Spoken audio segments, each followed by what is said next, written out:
He my YouTube family, कैसे हो आप सब। तो आज जो है वो मुझे बहुत ज़बरदस्त किस्म का ऑर्डर मिला, डेजर्ट का ऑर्डर मिला था। ये मेरी फैमिली में से किसी ने किया था।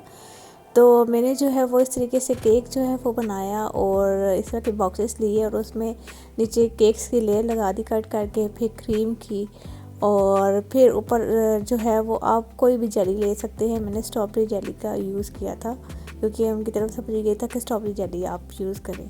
और फिर इस तरह डिफरेंट लेयर्स लगा के और मैंने ये केक जो है वो ये डेजर्ट बनाया और ये बहुत पसंद आया सबको। और ये बहुत एक आप लोगों के लिए भी एक बहुत डिफरेंट टेक्निक है। अगर आपके घर में कोई गेस्ट है तो आप फ़ौरन से ये बना सकते हैं। केक तो आप कभी भी बेक करके रख सकते हैं और इस तरीके से आप डेजर्ट के तौर पे इसको यूज़ कर सकते हैं। तो उम्मीद है कि आपको वीडियो पसंद आई होगी और ये आइडिया भी पसंद आया होगा। और वीडियो अच्छी लगी हो तो please like share and subscribe my YouTube channel. Good bye.